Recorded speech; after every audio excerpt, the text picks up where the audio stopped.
So, Steve, Melissa, thank you very much for joining us. Let's get right into it. We're going to start by concentrating on football and the effect that coronavirus is having on that. So I want to take you back in time. We get Mikel Arteta testing positive. We get Callum Hudson-Odoi testing positive for the virus. That led to the Premier League meeting. Suddenly, there's no football.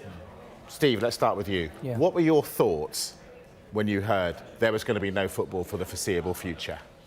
I think at that time, nobody could fully kind of compute that as to going from playing football to no football. I thought, for instance, that possibly we would go behind closed doors, as some of the leagues in Europe were doing, especially in Italy. They'd been doing that for a couple of weeks. But then suddenly to go from that possibility to the possibility of no football whatsoever, I think was a huge step. People are still debating whether that has been the right move. Other sports are still playing. Rugby league, for instance, is still playing. But I think football really had no option. Once Mikel Arteta and Callum Hudson-Odoi, once they tested positive, I think there was no wriggle room at all for the FA and Premier League. I think they had to call it off, and I think that was the right decision, because we really don't know what's going to happen, do we? I think everybody's in the unknown now, uncharted waters. We've never been here before. So I think even if some people might say, well, look, the virus hasn't completely hit really hard in the UK yet, we know it's going to.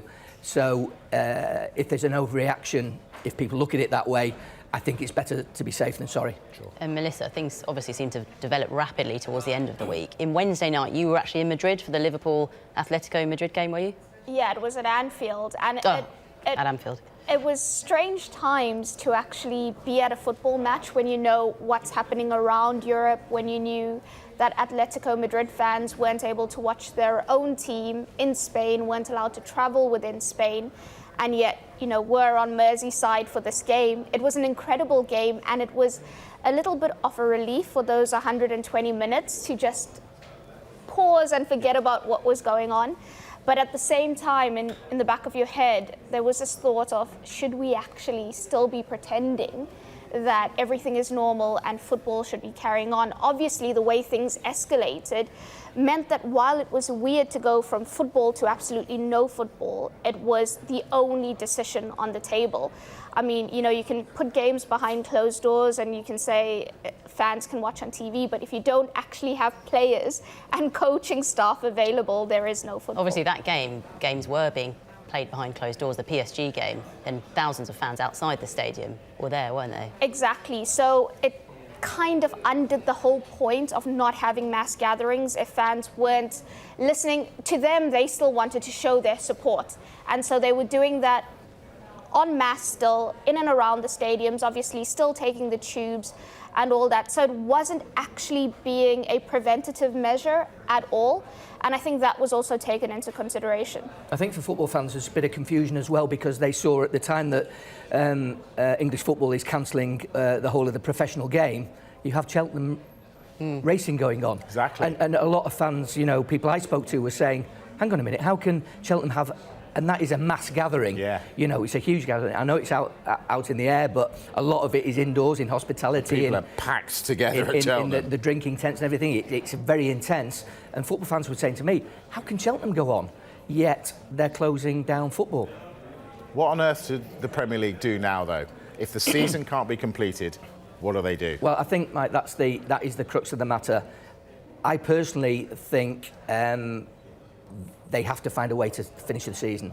They really must find a formula to perhaps get a 6-week window where they can finish the season, because I think the ramifications of not finishing the season will be huge going forward. And I think this could have a knock-on effect, not for just this season, but next season and maybe future seasons. Everybody's actually focusing at the moment on Liverpool's title. Is it going to be given to them or not?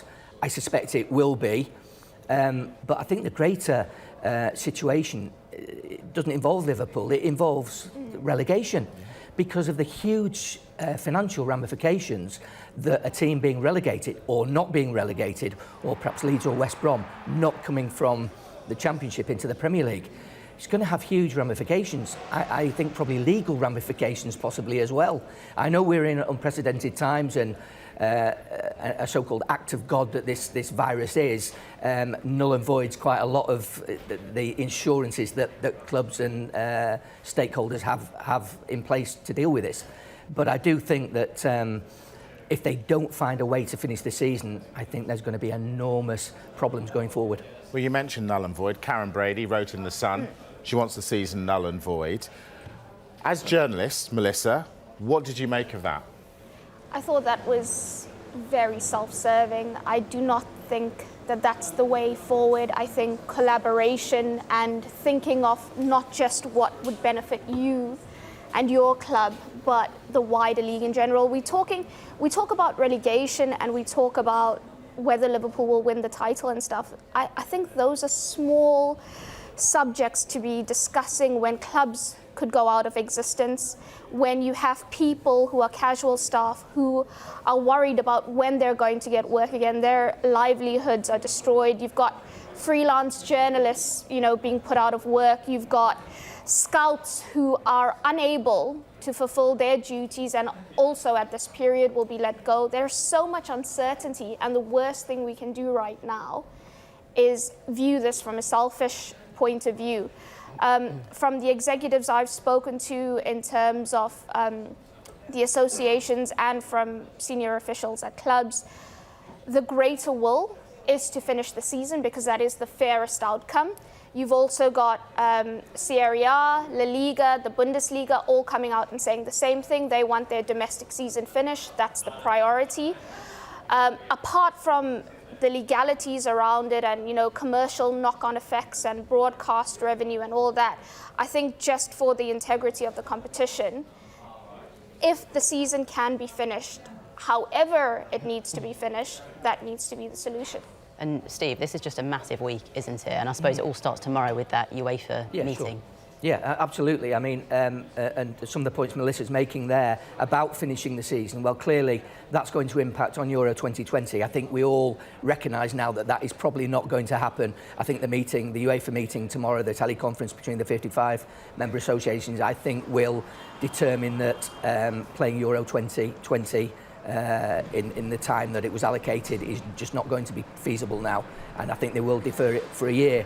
And that is going to buy perhaps some calendar time for the various leagues, Spain, Germany, France, the UK, to get their league to a conclusion, a natural conclusion.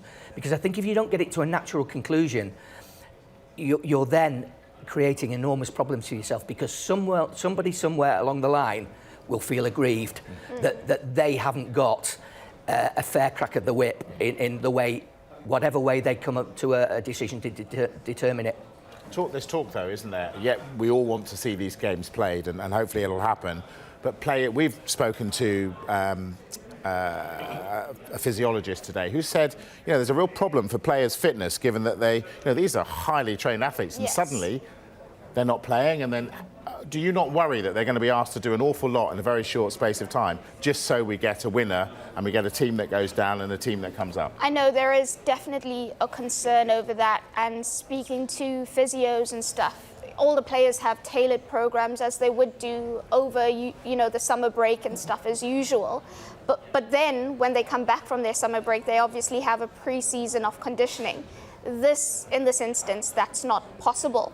So they are trying, clubs, to mitigate that and to give players as much information as possible and arm them with as much sort of preparation as possible so they can be best prepared. It's obviously not the ideal scenario, and I think everybody's trying, apart from those with self-serving interests, to make the very best out of a situation that no one knows how to handle. It's unprecedented, and we don't know whether games will be able to go ahead in April. We know that the dates at the moment is a placeholder while everybody figures out what's happening. But if everybody clubs together and the willpower is to finish the season, I think everybody can find a way to make it possible in the best way that we can do. Because honestly, trying to find out the answers when football is such a small bit and it's being swayed by everything else. The authorities cannot control what's going to happen in a wider context of society. I think in terms of fitness for the players, which is obviously going to be a key issue, there's fitness and there's match fitness. Yeah. Mm-hmm. And, you know, you're almost going to face a situation where when football does resume, it's almost going to be like a pre-season in many ways. And it's going to take time for those players, those clubs, those teams to get back into the rhythm of how it was before they finished. Now, that might benefit some teams, perhaps who are having a bit of a nightmare at the moment, although it could damage other teams who are maybe pushing to reach the Champions League, to reach the Europa League, to get promotion into the Premier League.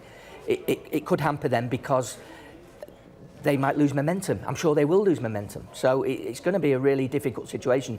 And I think the key people in this are going to be the medical teams, the physios at the clubs, to try to formulate a plan to get players to kind of maintain a level of fitness that is going to be sufficient for them to be able to start whenever that bell is rung again. Yeah, indeed. For the moment, thanks very much. Right, let's get more now on how the suspension will affect clubs across the EFL. We can go live to Rochdale and speak to their chief executive, David Boss.